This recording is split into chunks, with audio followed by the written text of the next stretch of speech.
Hello friends, super 30 calculation series में मैं maths मित्र जयपाल सिंह राठौड़ आप सभी का स्वागत करता हूं। आज हम सीख रहे हैं 11 से गुणा करना। देखिए, बहुत ही इंपॉर्टेंट है 11 से गुणा करना। कहां कहां इंपॉर्टेंट है ये बता देता हूं। सबसे पहले तो जब आप मेंसुरेशन यानी मतलब क्षेत्रमिति पढ़ते हो, क्षेत्रमिति के अंदर आपके पाई बड़ा काम में आता है। फॉर्मूले होते हैं ना, pi R square H 1/3 pi R square H 4/3 pi R cube 4 pi R square 2 pi R square 2/3 pi R cube. इस तरह के जितने ही फॉर्मूले, पाई आर एल, ठीक है ना, pi R L plus R 2 pi R H, है ना, इतने सारे फॉर्मूले में हर जगह पाई काम आपका आ रहा है। और आपके पाई की वैल्यू क्या होती है? आपके पाई की वैल्यू होती है 22/7, ठीक है। और आपका जो 22 है, 22 कैसे बना? और 2 और 11 से बना वो। तो या तो आप 22 का पार्ट अच्छे से याद कर लो। अगर आप 22 की टेबल, आप 22 का पार्ट अच्छे से याद करते हो तो बहुत ही अच्छी बात है। और नहीं याद करते हो तो आप 11 से गुणा करना आपको बड़े अच्छे से आना चाहिए, ताकि आपको 11 से गुणा करना है और आप 11 से अच्छे से चीज़ों को काट भी पाएँ। तो यहाँ पर इसका बहुत ही उपयोग बढ़ जाता है, क्योंकि जहाँ तक मुझे पता है 8th क्लास से, मतलब 7th क्लास के बाद से ही मेंसुरेशन जो है वो सभी क्लासेज में आना शुरू हो जाता है और सभी प्रतियोगिता परीक्षाओं में मेंसुरेशन के क्वेश्चन आते हैं। चलिए, 11 से गुणा की ट्रिक क्या है वो देखिए ज़रा ध्यान से, कि 11 से गुणा की क्या ट्रिक है। 11 से गुणा की ट्रिक ये है, बात को समझिएगा ध्यान से। जब भी आपको 11 से गुणा करना है, जैसे 122 को मुझे 11 से गुणा करना है, तो पहली बात तो मैं इस तरफ से शुरू करूँगा। इस बात का बड़ा विशेष है, ध्यान रखिएगा। आपको इस साइड से शुरू करना है, ठीक है ना, आपको इधर से शुरू करना है, ठीक है, और इधर पे ख़त्म होगी, ठीक है। फिर भी हमने क्या किया, 122 को 11 से गुणा करना है। मैंने क्या किया, इस 2 को ले लिया, इस 1 को ले लिया, सबसे इधर वाले को और सबसे इधर वाले को। शुरू में इधर से ही करूँगा, ठीक है। फिर क्या करूँगा, फिर मैं पीछे संख्याओं को जोड़ता जाऊँगा। पीछे कैसे? इसके बाद क्या आया, इसको तो मैंने ऐसे लिख लिया, इसको मैंने ऐसे लिख लिया। इसके बाद क्या आया, ये इस 2 में इस 2 को जोड़ूंगा तो कितना आ जाएगा 4। फिर इस 2 में 1 को जोड़ूंगा कितना आ जाएगा 3, ठीक है। और सबसे लास्ट में ये 1 बच गया, बस। तो उत्तर आ गया 1 3 4 2। बात समझ में आएगी मैंने क्या किया? इधर देखिए ध्यान से, इसी चीज़ को लिख के समझा रहा हूँ मैं। भाई आपका 122 था, इसे 11 से गुणा करना था। मैंने कहा 1 तो 2 ये लिख लो, 1 ये लिख लो, लिख दिया। अब जोड़ो आप, 2 और 2 4, फिर और जोड़ो 2 और 1 3, ये आ गया आंसर। सिंपल। बात समझ गए होंगे। थोड़ी प्रैक्टिस की जाए ताकि अच्छे समझ में आ जाए। उससे पहले हासिल का कैसे ध्यान रखना है उसको देखिए ज़रा ध्यान से, ठीक है। इसलिए आपको कहा गया था इधर से शुरू करना। कुछ बच्चे सोच रहे होंगे सर ने क्यों बोला इधर से शुरू करना, क्या फ़र्क पड़ेगा? हासिल के कारण फ़र्क पड़ जाता है, इसलिए आपको इधर से शुरू करना है। तो चलिए बात को सुनिए। इधर लिख दिया आपने 7 और इधर लिख दिया आपने 8। क्या 8 कहाँ है सर? 7 दिख रहा है, 9 दिख रहा है मुझे तो। अरे भाई आपने स्टार्ट में तो 8 ही लिखा था, लीजिए ये लिख देता हूँ, ये 8 लिख दिया था आपने, ठीक है। ये आपने 7 लिख दिया, इधर इधर आपने 8 लिख दिया, ठीक है। अब देखो ध्यान से, इस 7 में 9 को जोड़ा तो 7 और 9 कितने हो गए? 16। 16 से कितना लिखा? 6, 1 गया हासिल में। बात समझे आप? बात को सुनिएगा।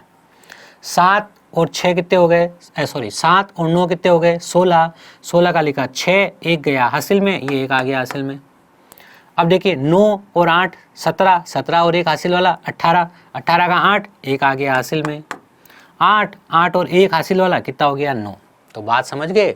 आपको क्या करना है, जब आप इन 2 लगातार संख्याओं को जोड़ते हुए आगे आओगे तो हासिल को भी आगे बढ़ाना है, क्योंकि आपको एक पद में 1 अंक ही लिखना है। मतलब समझे आप? एक पद में 1 अंक ही लिखना है। क्या सीखा हमने? एक पद में 1 अंक लिखे, इसका मतलब 1 अंक से ज़्यादा हो तो उसे क्या करें? हासिल में ले जाएं। बस इस बात का ध्यान रखें। और सबसे लास्ट वाला पद में 2 होंगे तो 2 लिखे जाएंगे अपने आप ही, क्योंकि हासिल जाएगी कहाँ? यहीं तो आएगी फाइनली। समझ गए? चलिए कुछ उदाहरण देखे जाए। जैसे 151 को 11 से गुणा करना है, तो जैसा मैंने सिखाया वैसा करते हैं। ये 1, ये भी 1, 1 और 5 कितना हो गया? 1 में 5 जोड़ोगे तो कितना आ जाएगा? 6 आ जाएगा। 5 और 1 कितना आ जाएगा? 5 में 1 जोड़ोगे तो 6 आ जाएगा। और सबसे लास्ट में ये 1 पड़ा ही है इधर, तो उत्तर क्या आ गया? 1661 आपका आंसर आ गया। इस उदाहरण को ध्यान से समझ लीजिए। अगले उदाहरण को समझिए ज़रा। फिर 144 × 11 करना है। यहाँ से 4, यहाँ से 1, ठीक है। 4 और 4 8, 4 और 1 5, तो आंसर क्या आ गया? 1 5 8 4 क्या आ गया आपका? आंसर आ चुका है। अगला उदाहरण देखिए जरा ध्यान से। देखिए अच्छी अच्छी प्यारी प्यारी ट्रिक्स है, बड़े अच्छे से सीख लीजिए। 5 और 7, ठीक है। 6 और 5 11, 6 और 5 11, 11 से 1 चला गया हासिल में। 8 और 6 14, 14 और 1 हासिल वाला 15, 1 चला गया हासिल में।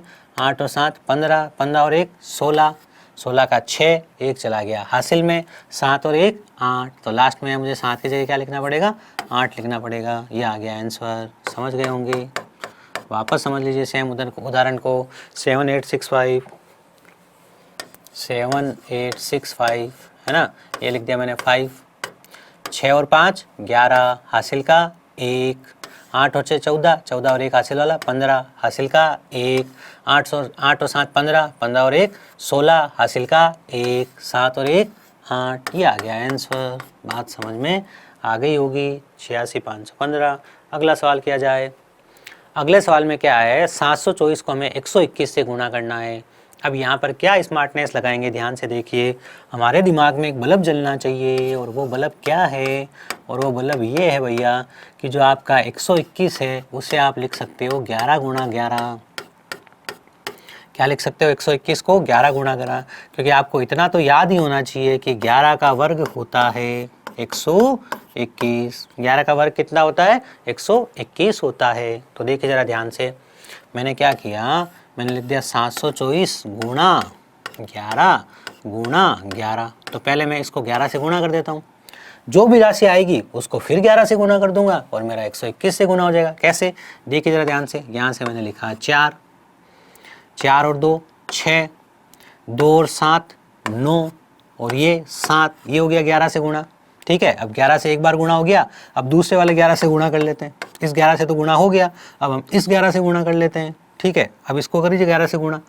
4, ठीक है, 6 और 4 10, 10 का 0 हासिल का 1, 9 और 6 15 और 1 16 हासिल का 1, 9 और 7 16, 16 और 1 17 हासिल का 1, 7 और 1 8। तो देखिए हमने कितनी सरलता से 724 को 121 से गुणा कर लिया। उम्मीद करता हूँ बात समझ में आई होगी। एक बार और किया जाए सेम उदाहरण, देखिए ज़रा ध्यान से। 724 गुणा 121, तो पहले मैं 724 को 11 से गुणा कर लेता हूँ, है ना, क्योंकि मेरा जो 121 है वो 11 × 11 है, 2 बार गुणा करना है। पहले एक बार 11 से कर रहा हूँ, फिर और कर लूँगा। तो देखिए ज़रा ध्यान से, यहाँ से आ गया 4, 4 और 2 6, 7 और 2 9 और 7। इसे मैंने 11 से अब गुणा करना है। लीजिए 4, 4 और 6 10 हासिल का 1, 9 और 6 15 और 1 16 हासिल का 1, 9 और 7 16 और 1 17 हासिल का 1, 7 और 1 8। कितना आया, 87,604, 87,604। ठीक है, अगला उदाहरण क्या है, मुझे 12 को किससे गुणा करना है, 1331 से गुणा करना है। ठीक है, अब आपके दिमाग में बल्ब जलना चाहिए, और वो बल्ब ये है कि जो आपका 1331 है वो होता है 11 गुणा 11 गुणा 11। समझे ये।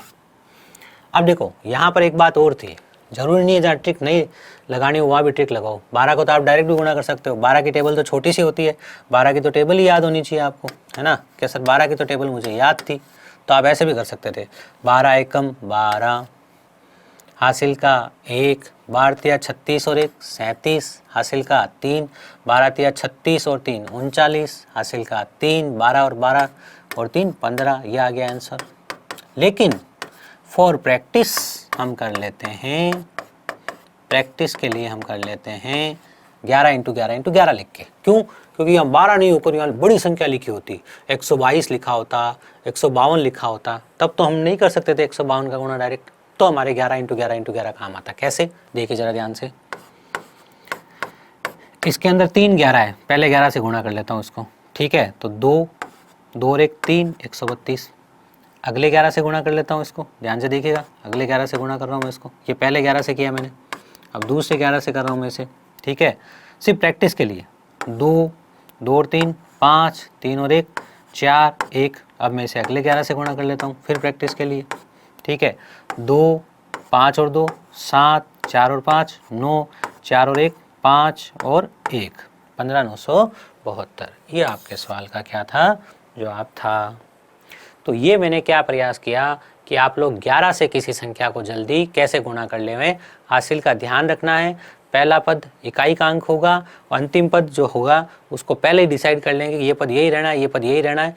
पहला पद इकाई का अंक वही रहेगा, लेकिन अंतिम पद में हासिल जुड़ सकती है।